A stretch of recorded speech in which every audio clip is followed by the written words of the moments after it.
Pemirsa, keberadaan berbagai organisasi di Bali yang berlabel Bali maupun Hindu tentunya memiliki visi positif. Salah satunya adalah menjaga dan mewujudkan Bali yang damai. Namun tidak bisa dipungkiri beberapa di antara organisasi tersebut justru melakukan tindakan menyimpang dari visinya, bahkan mengakibatkan keresahan di masyarakat. Ketua Umum Pusat Koordinasi Hindu Indonesia Ida Bagus Susena mengatakan, label maupun simbol Bali dan Hindu pada berbagai organisasi di Bali seharusnya benar-benar dipahami oleh seluruh stakeholder di dalamnya. Penggunaan label tersebut memiliki nilai-nilai yang luar biasa untuk mewujudkan kedamaian, ketentraman, maupun kebahagiaan untuk Bali dan masyarakatnya. Apalagi sejak dulu, Bali terkenal sebagai pulau surga yang kental dengan kedamaian dan keramahan masyarakatnya. Beberapa organisasi massa atau ormas berlabel Bali dan menggunakan simbol Hindu, namun melakukan tindakan menyimpang dari visinya. Bahkan ada ormas mengakibatkan keresahan di masyarakat. Ormas-ormas tersebut diharapkan sadar dan kembali pada visi mereka, salah satunya adalah mewujudkan Bali yang damai dan aman.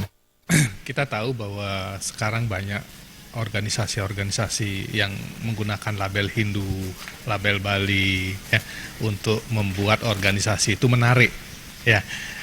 Namun pada kenyataannya kita banyak temukan justru visi dari organisasi tersebut secara implementasi tidak sesuai dengan tujuan awal. Nah, itu yang kita sayangkan. Hal senada juga disampaikan pengamat hukum dan sosial budaya Dr. Suparta Jelantik. Menurutnya, visi ormas pada dasarnya adalah kebaikan masyarakat dan partisipasi masyarakat dalam menjaga Bali.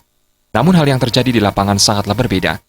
Hal ini tentunya harus disikapi baik oleh organisasi yang bersangkutan dengan mengembalikan visi awal mereka.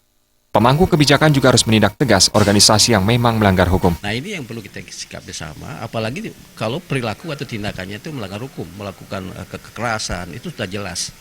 Kalau menurut saya, kalau secara yuridis formal, itu sudah harus dilakukan proses hukum. Proses hukum bukan pada pelakunya saja, pada organisasinya juga harus dilakukan. Jadi jangan salah pengertian. Ditangkap pelakunya, organisasinya tidak dilakukan sebagai brain otak daripada pelaku-pelaku itu. Jadi kita nggak boleh sepotong-sepotong, harus tuntas. Gargita dan Andika, Bali TV.